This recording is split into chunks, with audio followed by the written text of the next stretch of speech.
My fiancée slept with her boss after I paid our wedding deposit, so I canceled everything and let her reputation collapse slowly in complete shame.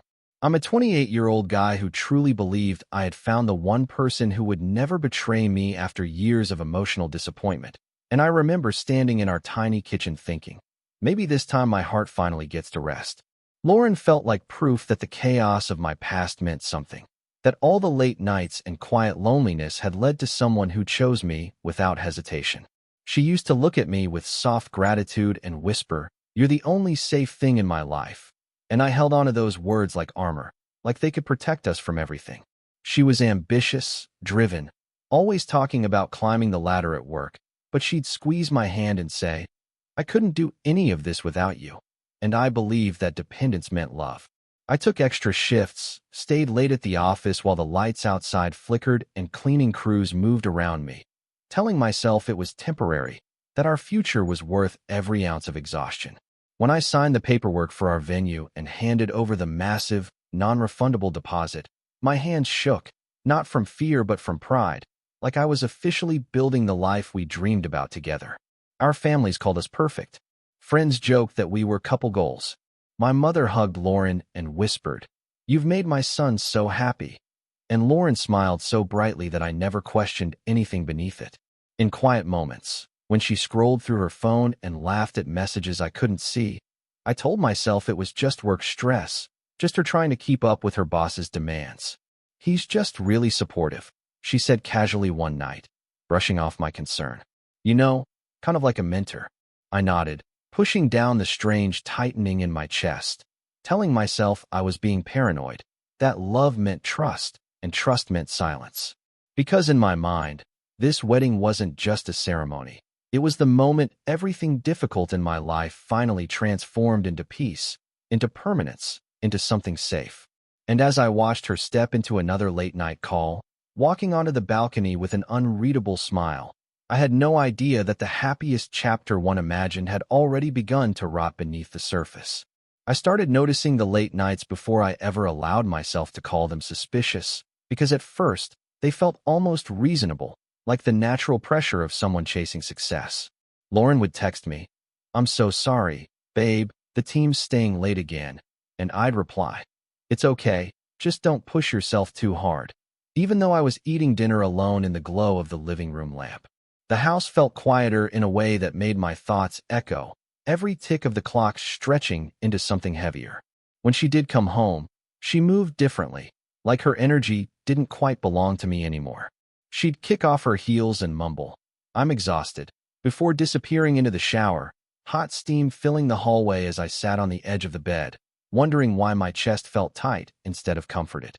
I tried to joke about it once, lightly, like I wasn't afraid. "Your job's stealing you from me, huh?" I said. She didn't laugh. "It's just a busy season," she replied, eyes glued to her phone. "Don't start making this a thing." That was the first time her words stung in a way that lingered. Her phone never left her side anymore. It used to lie face up between us at night, screen glowing with silly memes or wedding planning tabs, but now it stayed flipped over, silent, guarded. When it buzzed, she'd glance at it quickly, lips curling into a faint smile she didn't explain, and then she'd type with a focus that made me feel like a stranger intruding on her space. "Who keeps texting you so late?" I finally asked one evening, trying to sound calm instead of desperate. She sighed. "It's work.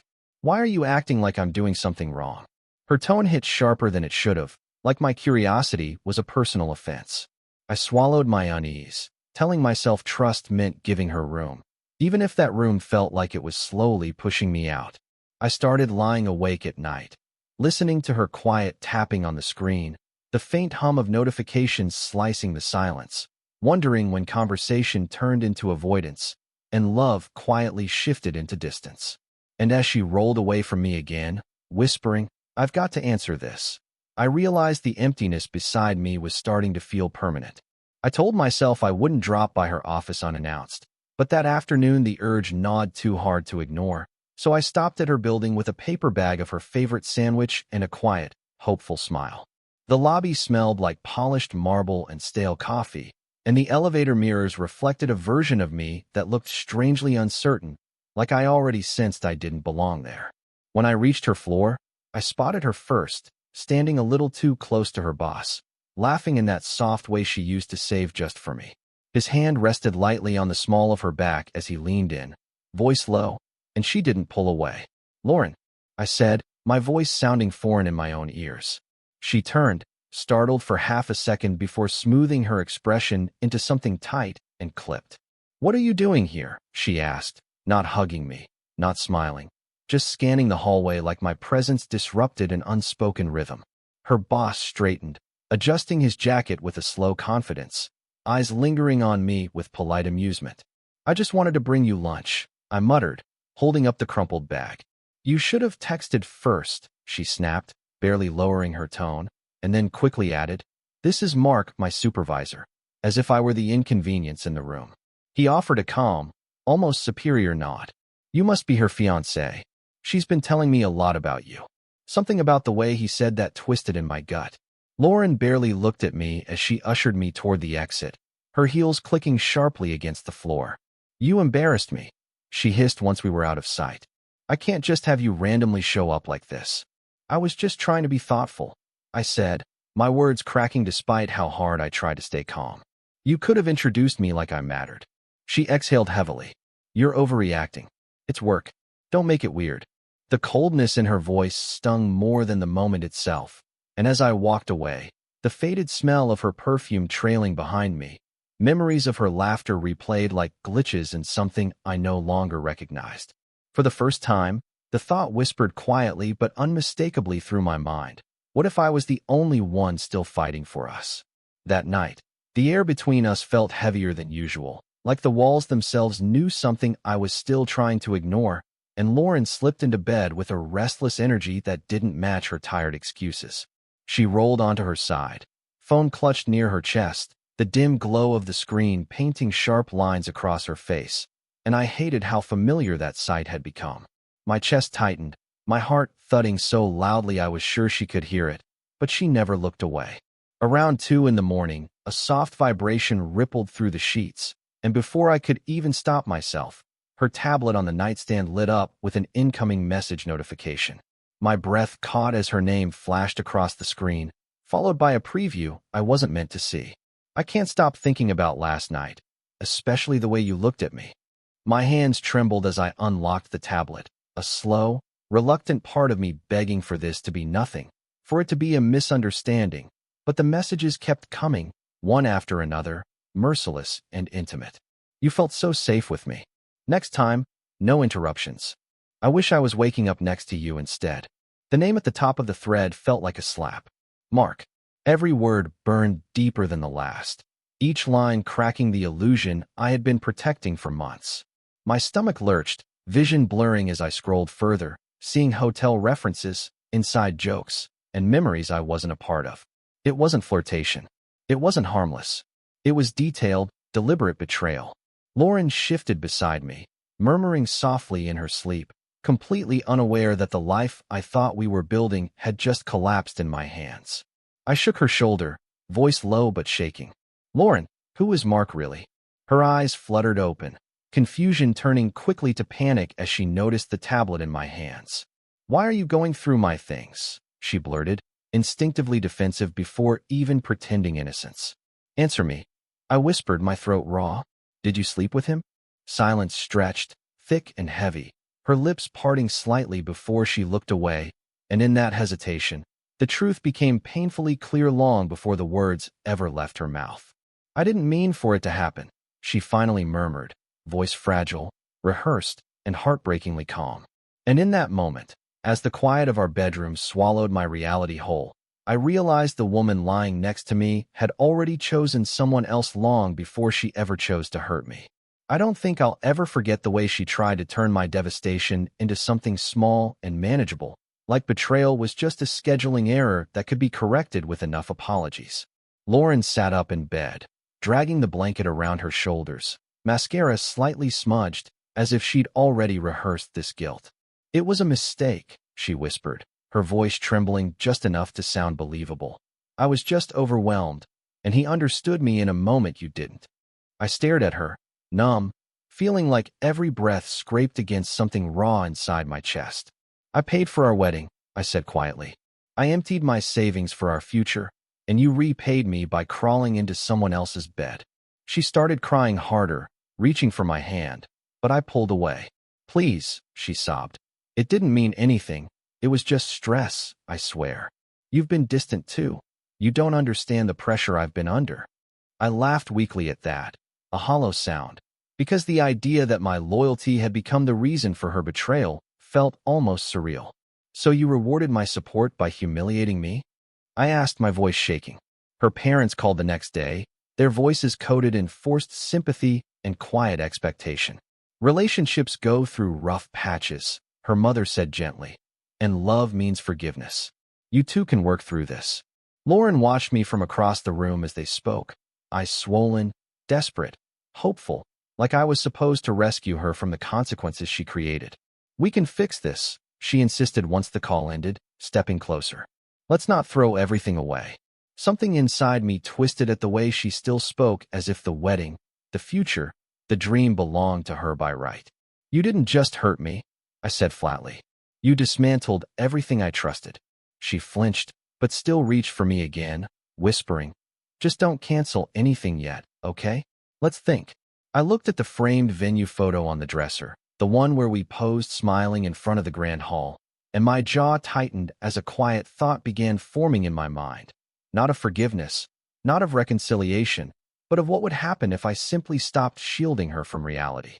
And as she waited for reassurance, trembling and hopeful, I already knew this wasn't about saving love anymore. The house felt frozen after her apology, like the walls were listening to every shallow breath we took. And while Lauren hovered nearby, terrified and hopeful, something darker was quietly pulling me deeper into the truth. I couldn't sleep, couldn't eat, couldn't think, and when she finally left for work, I opened the tablet again with trembling hands, needing to see everything she hadn't yet admitted. Part of me still clung to the idea that it had only been a few moments of weakness, that maybe she wasn't completely lost to me. But the thread I found shattered that illusion completely. The messages didn't start weeks ago. They went back months. Long before the wedding venue. Long before the deposit. Long before she kissed me goodnight and whispered, I'm so lucky to have you. I can't believe he still thinks you're loyal, Mark had written one night. I feel bad sometimes, she replied, followed by a laughing emoji. But he makes life so easy. You make it exciting. My hands shook as I scrolled, the words blurring through my vision like they were slicing into something soft and vital inside me.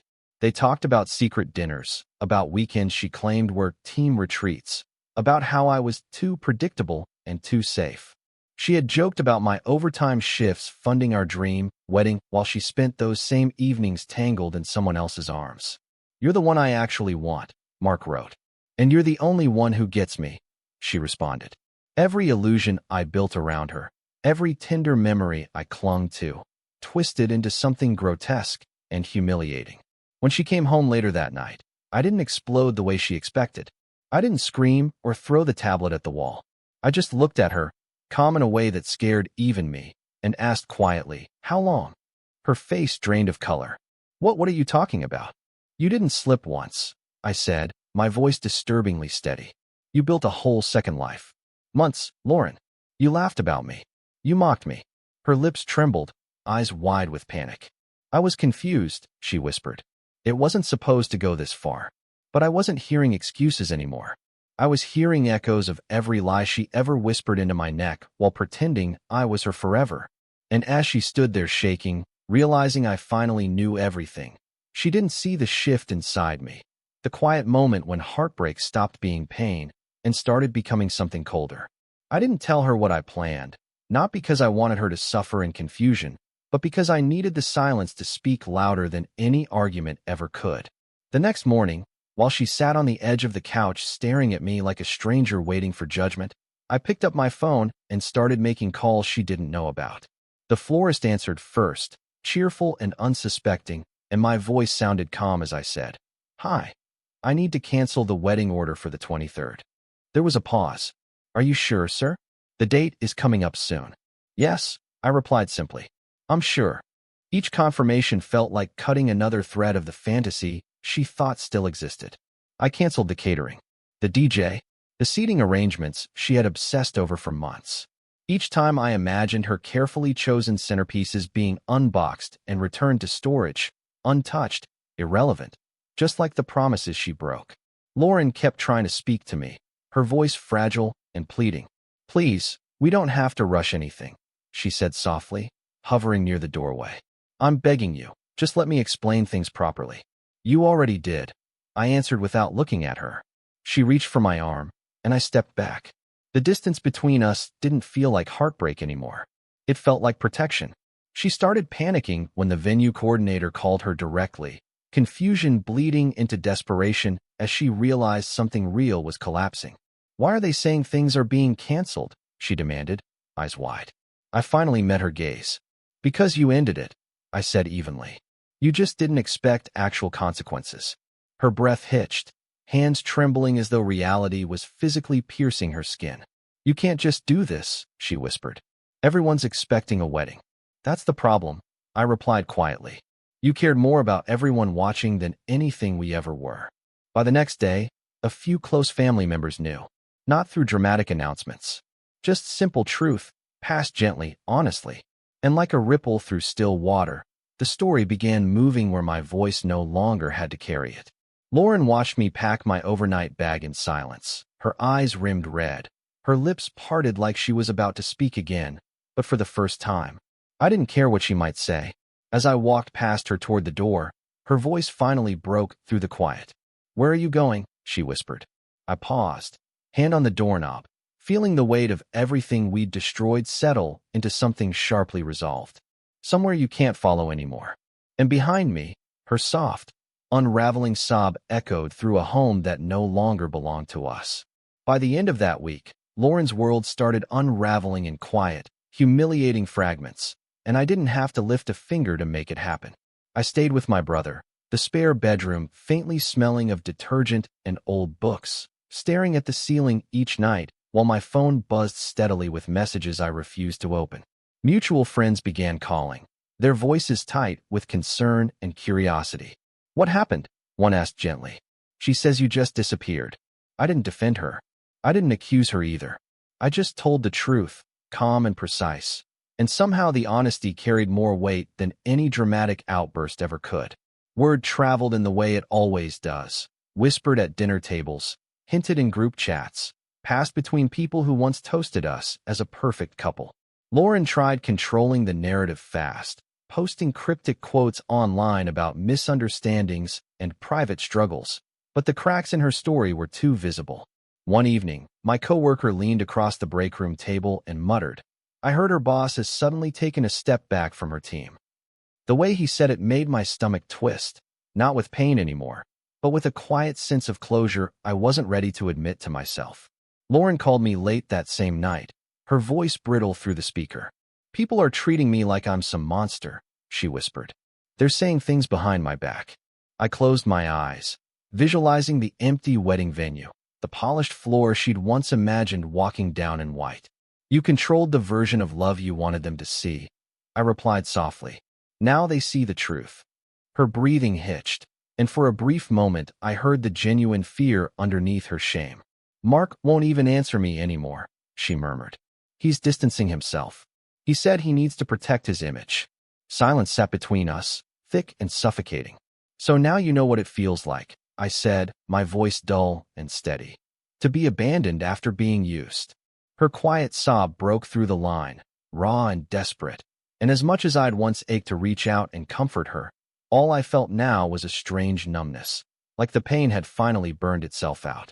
She whispered my name again, softer this time, almost pleading, and as I held the phone away from my ear, staring at the faded shadow of everything we used to be, I realized this wasn't just a reputation collapsing. It was her stability, her safety, her illusion, and it was only beginning to fall.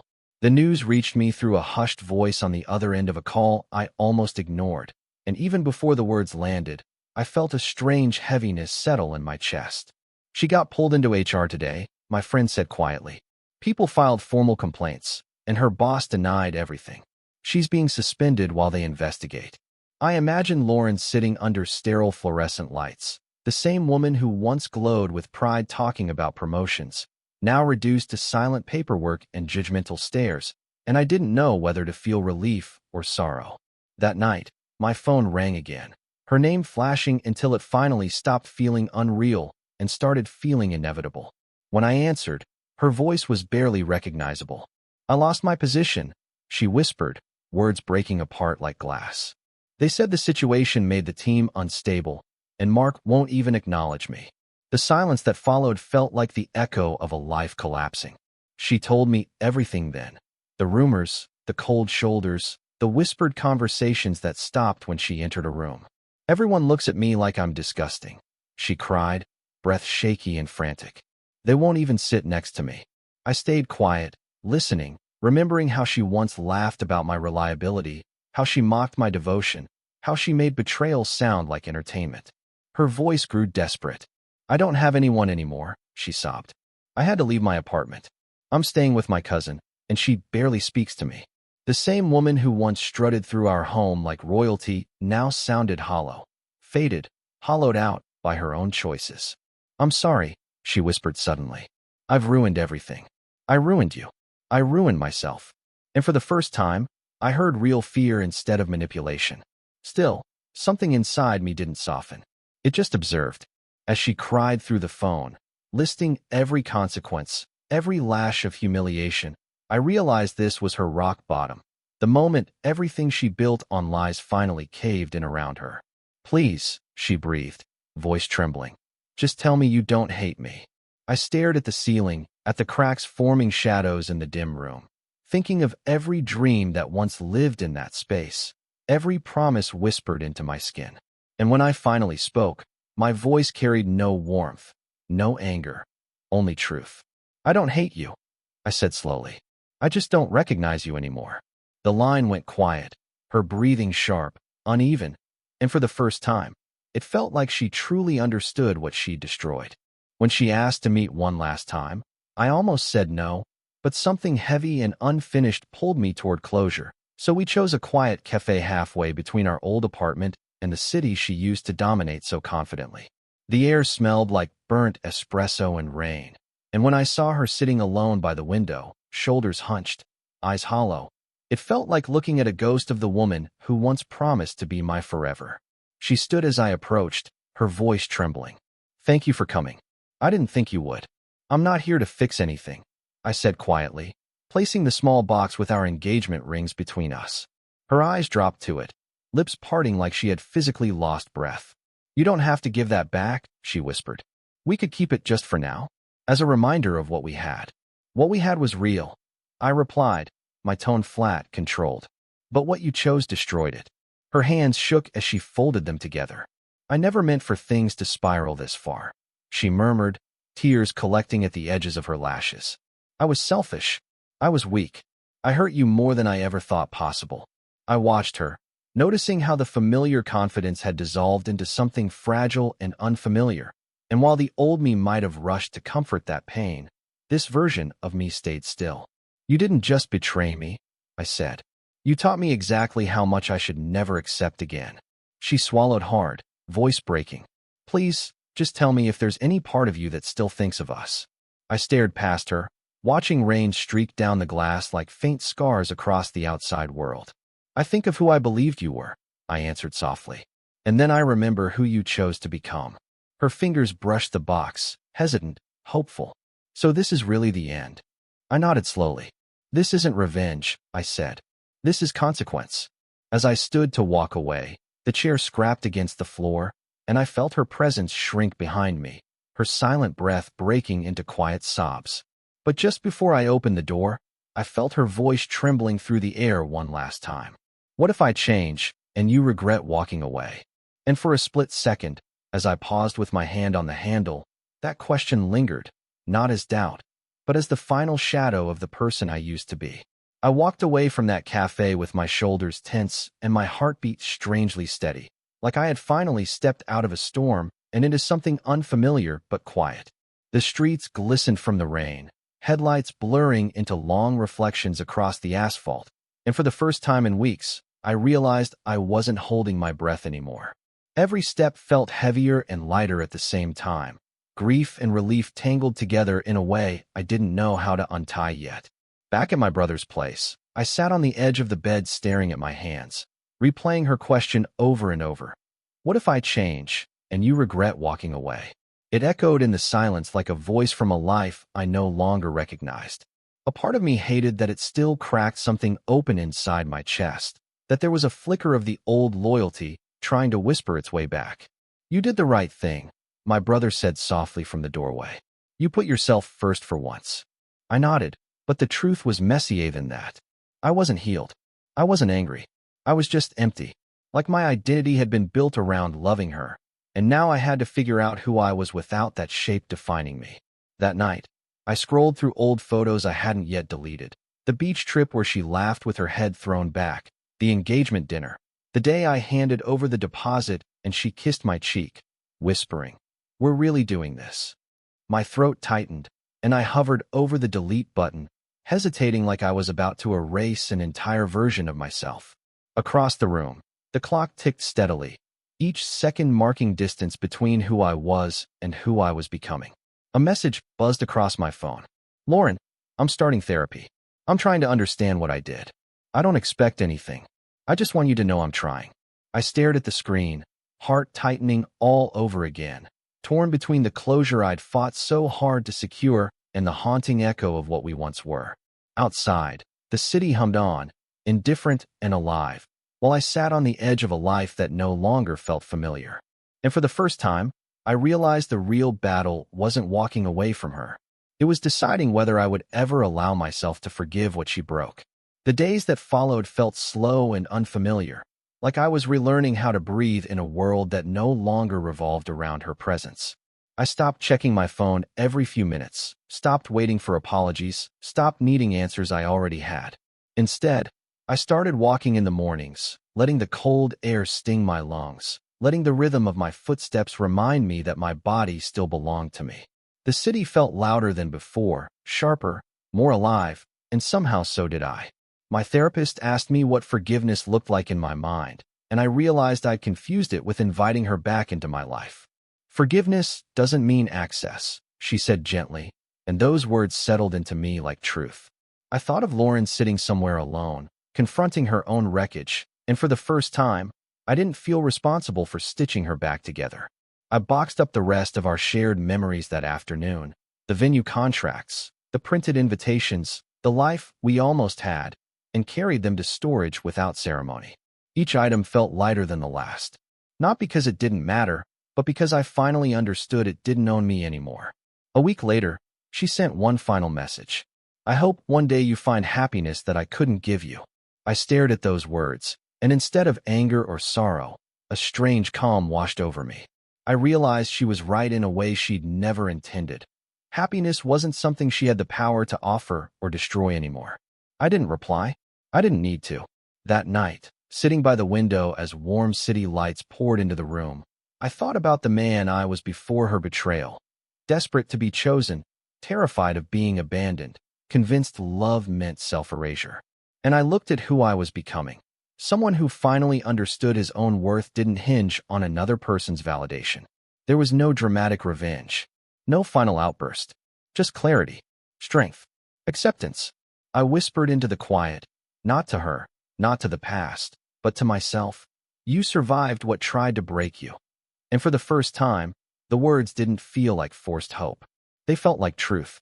And as I closed my eyes, breathing in a future that finally felt like mine, I realized the most powerful ending wasn't punishing her at all. It was choosing peace and never looking back.